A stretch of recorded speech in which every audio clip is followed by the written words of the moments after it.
And that takes us nicely to item 10, which is the resource recovery report. And we welcome Rowan and Josh. They're not here yet. What happened to them? They were here a minute ago. They're having a second long lunch. Adam's gonna. Adam. Yeah, please, thanks.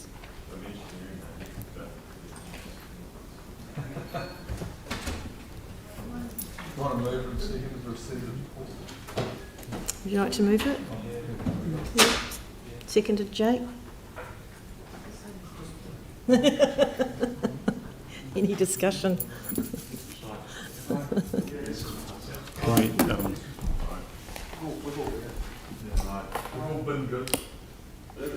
Oh, we had loads in there. I was told off for the That is interesting what Avril said about, the carrot and the stick. So the education has been the carrot, and we need to look more at the stick now. I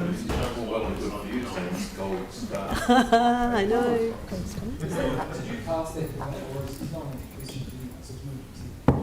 Well, are there any questions? Yeah, it was just There are questions. the RFID tags. Like, have you guys read that? That we're not getting the benefits because of unreliable data. Yes, I read that, and also I had a question about the other type of tag as well. I'm not sure what it is. I'm happy for staff to chase that up separately, but I think we should be getting a memo on it because that's a huge investment that we made, and not to, it's just a common occurrence in this place, isn't it? Here we are. Hi, guys. Thank you. All right, so Yanni has a question about the tags. Yeah, can you I was quite concerned to read that the RFID bin tag program has not delivered on all the agreed outcomes due to unreliable data collection. And I was just trying to understand what that means, considering that we put a huge investment into doing that. And maybe we could get a memo about what's actually gone wrong. Yeah, we can absolutely provide that update. Effectively it's that we've got the final 2% of bins that still require tagging. So we've closed out some 450,000 bins with new tags in them, so we know exactly where those bins are. But there's still a number of bins that haven't had a tag because they haven't been presented. So I guess a big push from the contractor this next 6 months is to get tags in those final 10,000 bins, which is 2% of the stock. So 5,000 of those bins are green bins. So what happens is they don't get presented every week, particularly over winter, and so they've been missed, when the RFID tagging team have been out there. So spring, perfect time to capture those green bins that have been missed so that we can have a complete data set.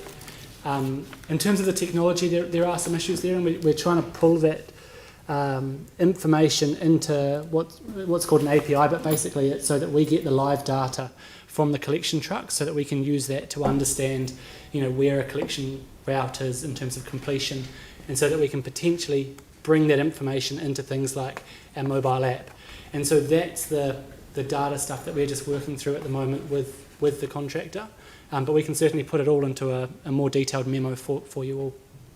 I think one improvement to the app, which it sounds like you're working on, would be actually people knowing whether the collection's been or not, because often people will forget to put it out. And it'd be quite an incentive for people to look at using it. Yep, cool, thanks.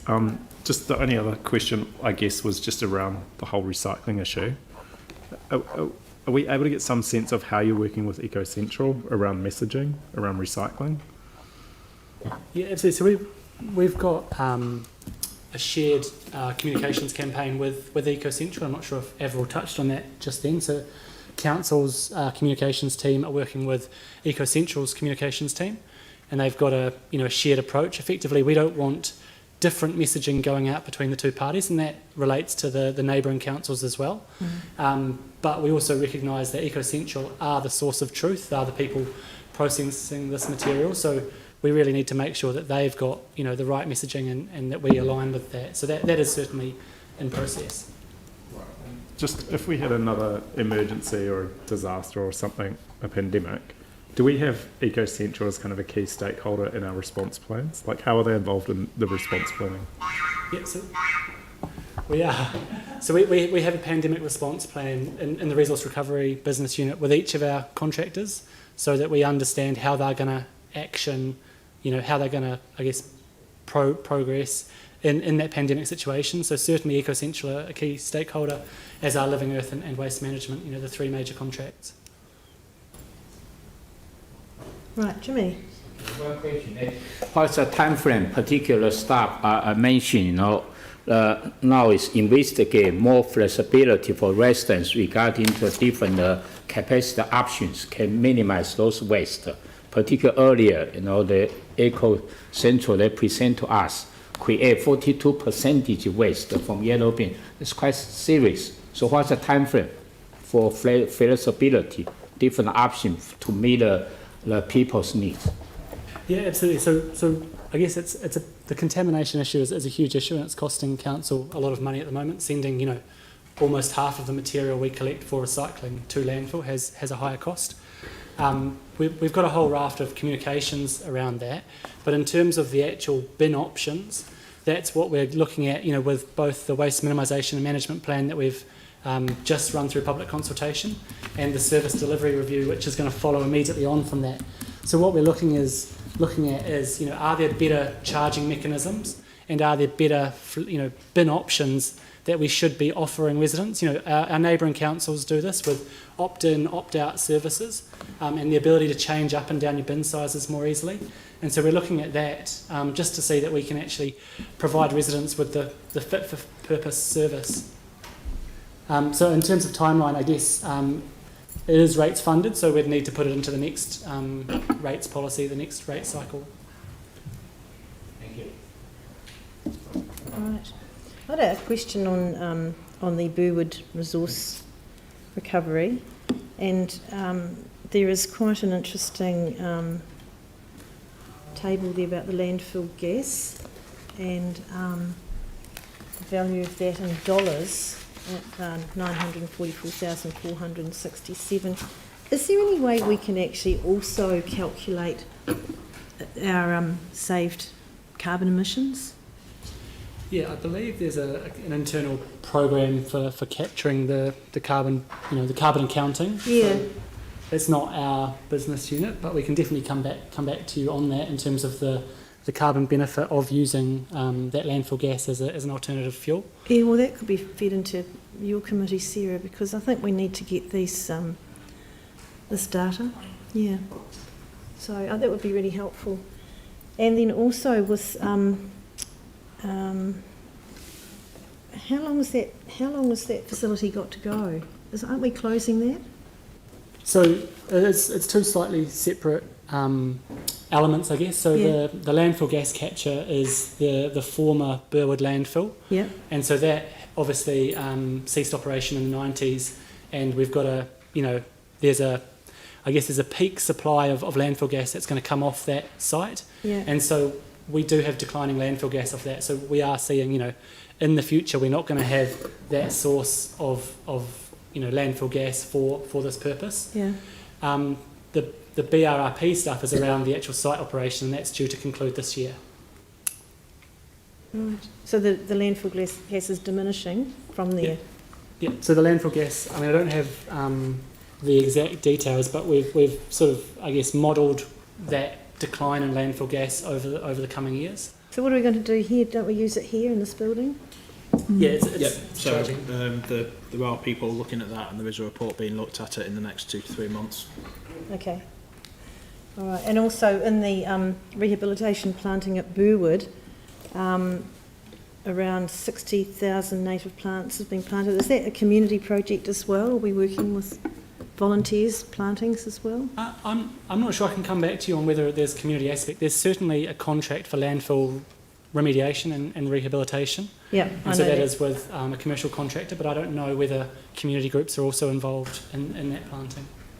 Well, sounds like a perfect opportunity to me. Wouldn't the Coastal Burwood Community Board be involved in that? I guess the only concerns may be that it is still an operational facility. We're still receiving material at that facility. Safety. So, I'm sure it can be managed. But Right, okay. And the only other thing, I was just wondering if you could perhaps give us a bit of an overview on the progress with the organics processing plant. please? Yeah, absolutely.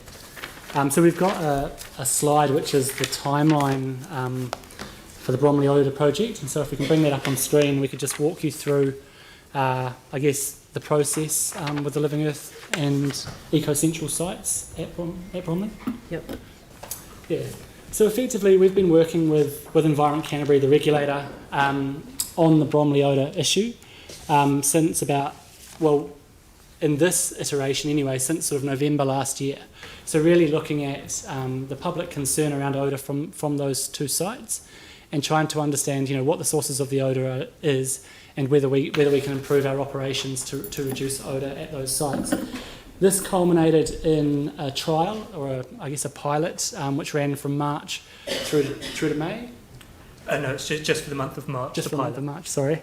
And that was really looking at community feedback on odour in the community and understanding, where that was coming from. So a whole data modelling sort of project which showed where the complaints were coming from and what the likely sources of it were. Through that process, ECAM presented to us that they believed it to be our two sites operating in Bromley, so the Metro Place transfer station and the organics processing plant, our composting facility. And so what we undertook then was an adaptive management plan, so basically looking at our operations to understand if there was anything we could do to tweak the processes at both sites to reduce odour from those sites, to improve, I guess, the level of odour in the community. Now, we've just gone through 3 months of evaluating those operational changes at the two sites, and what Environment Canterbury, the regulator, have come back saying is that they're comfortable with the improvements made at the transfer station, so they believe we've reduced odour coming from the transfer station and it meets those permitted activity rules. So effectively we've been able to demonstrate that the transfer station, with some operational changes, can continue to operate. What they've come back saying is that they still feel there is an odour issue from the organics processing plant. And so what we're doing is, firstly, we're waiting for the improvements made in the last 3 months to be realised. So that's over 20 different changes to the process were trialled in isolation, and what the operator settled on was a new recipe which combined 10 of those processes. And so that's everything from kind of the way the material is mixed, the amount of time it spends in the tunnels, the amount of time it's turned, the amount of water, oxygen, all of those aspects. So they've kind of had a really detailed look at the operations to understand how they could change the odour profile of the product produced. They have confidence in this new recipe, and they've committed to starting to produce it to that spec. We've started to see some of that material, and the tests from it, show that it has a different profile. But we're right at the early stages where we've only got, I believe, 7% of that material on site, which means there's 93% of the old recipe still maturing on site, which means we haven't seen those changes yet, but we're confident that changes will come.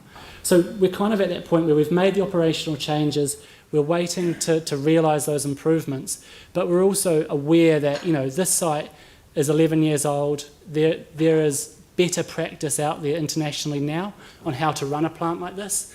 And so what we're doing is we've got an options study out which will investigate each of the options, including a 2015 report by council, so that we can have absolutely everything on the table to bring it to you guys in November, so that you can make a decision on how we move forward with the plant.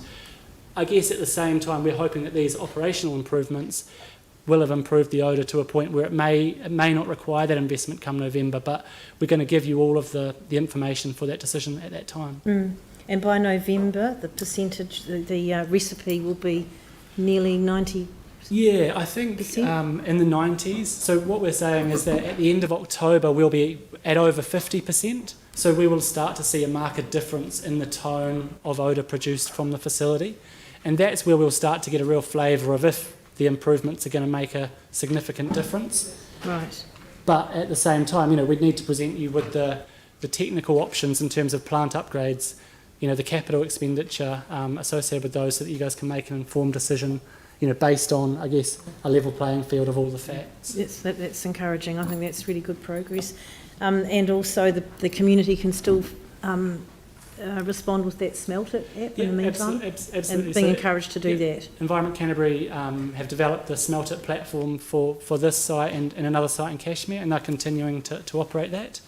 And that just provides real-time data on what people are perceiving in the environment, which is really helpful for us because then we can tie that to any operational changes, wind direction, all of that type of thing.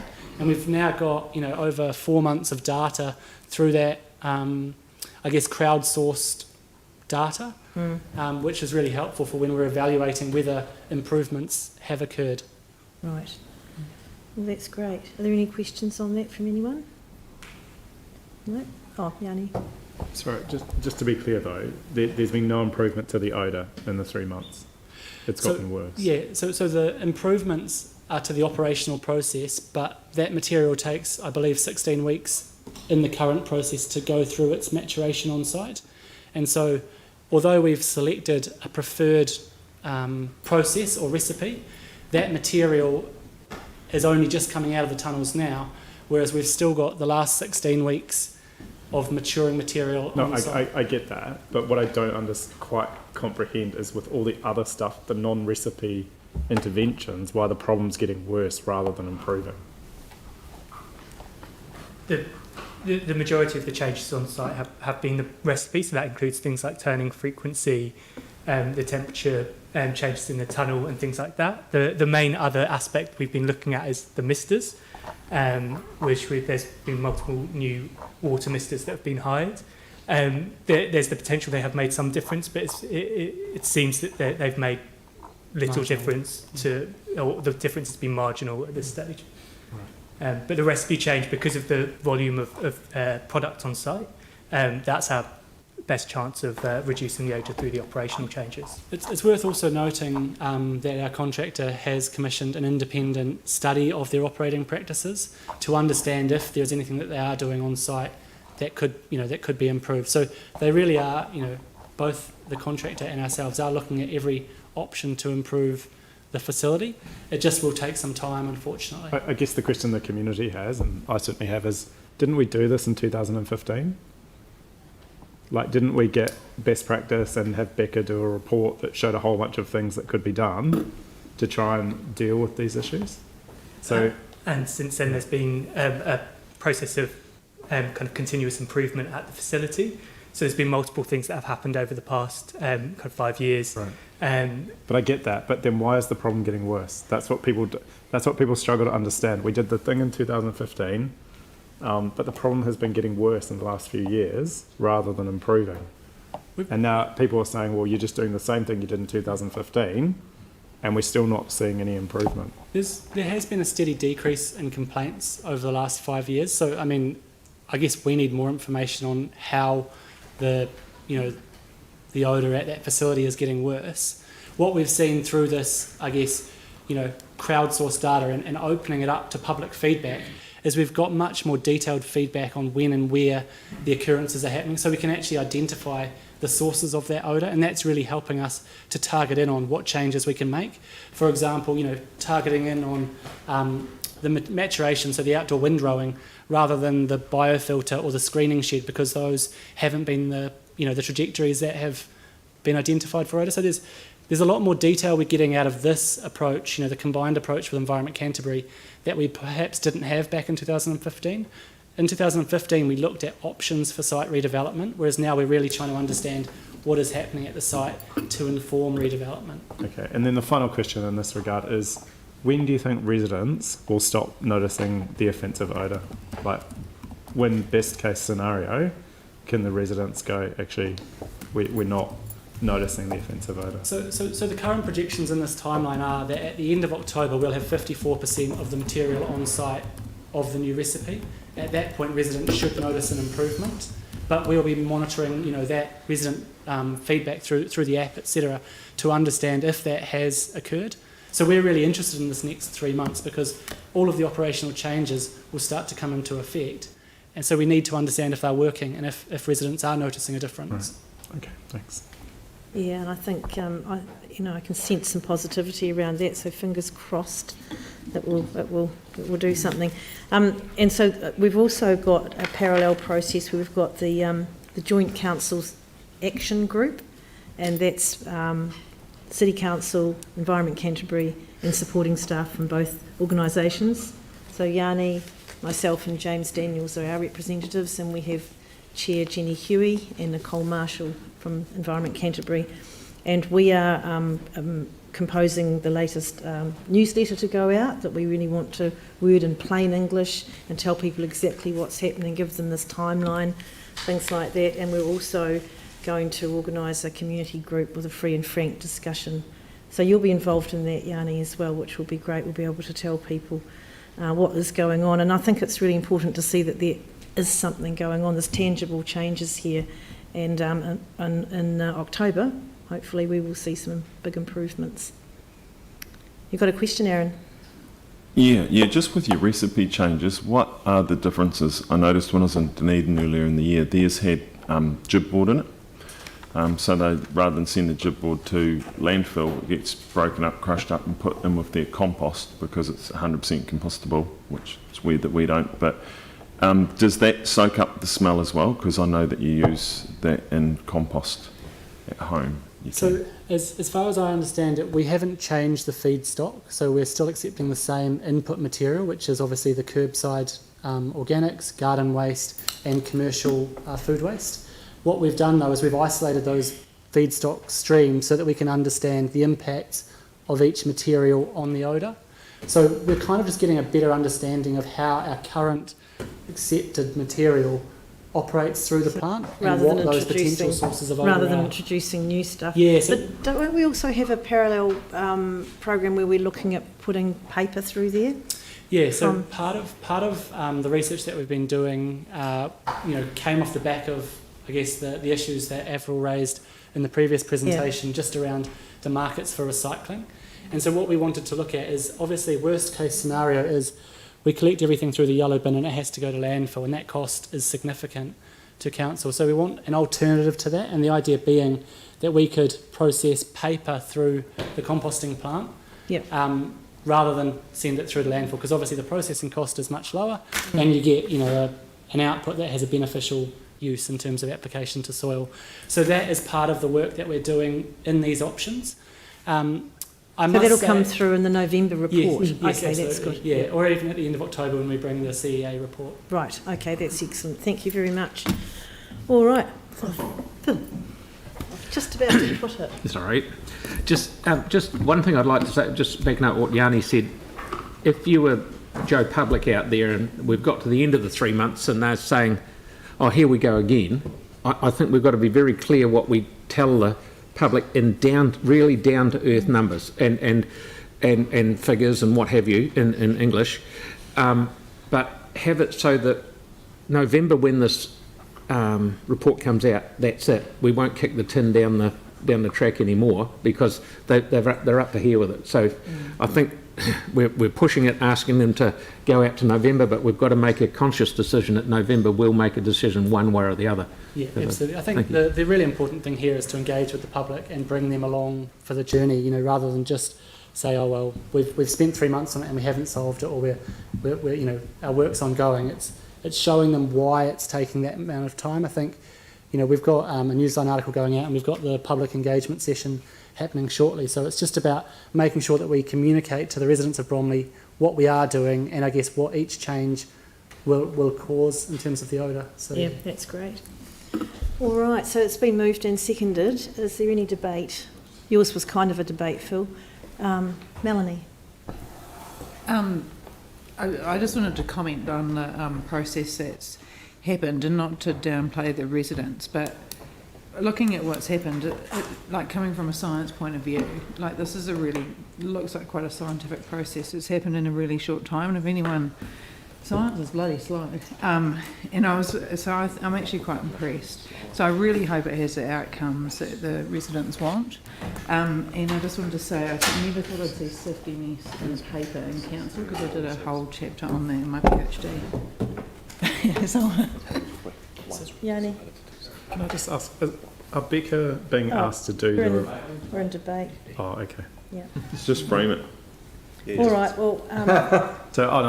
we'll go to debate then. Look, I think it's really clear that something's gone wrong with this whole thing. and we need to take action and appreciate there's work underway. I think what's really important for the community is that there is a degree of independence around the assessment of what goes on, because we've used people to do assessments in the past, and just using those same people to give us advice, new advice, isn't going to sit well with the community. So I look forward to getting the information back, but I do think at some stage we need to just understand how this decision was made to locate the plant where it was and to go with this contractor. There were other people that put forward options. There were assessments done at the time. There were reports coming to council that made it clear who would have responsibility for meeting the consent. And I think it's really important that we just kind of understand around the accountability of how this has gone so wrong, given it's a pretty significant operation for council. And the last thing we would want is to not be able to collect the organics, and we'd hate to see more waste go to landfill. So I think there's a real challenge ahead for us, but at least the work is happening. We just need to make sure that we're really communicating well to the community in simple, key milestones about what changes are going to be made and when the difference is going to happen. And, I think it's fair to say the adaptive management plan, that 3-month process failed. It didn't work. The stuff that people were promised when it was released has not occurred. In fact, the problem has gotten worse rather than improved. And I understand there's some scientific reasons behind that in terms of the compost recipe. But actually, from a community point of view, people are really fed up with this. So we need to make sure that we don't drop the ball and that we keep the pressure on to find a solution. Thanks, Yanni. Aaron. Yeah, like Yanni, I'll frame my debate with a question veiled inside it. And that's just around the presentation we had before on the yellow bins. I wonder when we will get a paper back to get some actions in order for us to make a decision on how we are going to tackle this head on, because that amount of contamination is unacceptable. And I think it's enough of just asking people nicely. We need to start either removing bins or bringing in a penalty, something. But we have to draw a line in the sand, because to go from 3 trucks a year contaminated to now 42% is a phenomenal failure. That is phenomenal. And that has to be sorted. Excuse the pun. So the sooner we can get a paper back where we make a hard decision on how we get this in line, because there'll be a big percentage of this city that'll be really disgusted by that, and the fact that people are putting dead animals in their recycle bin. I could understand someone might put one in waste because you can put cooked ones in there, but it makes no sense. Well, you can put your bones in there. It's funny when you say it's the delivery, it's not the material. Chair, with you working with the staff can bring us something back that we can get our teeth into as soon as possible. Would be most appreciated. I think we'll make a note of that. Thank you, and I totally agree with you, Aaron. It's disrespectful for a start, and it is actually costing everybody a lot more money. So we do need to address that.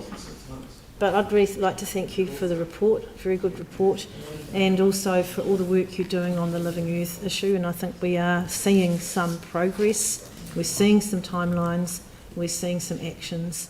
And Yanni being on the joint council's working group there will be a real benefit as well. You'll be able to have oversight of everything that's happening.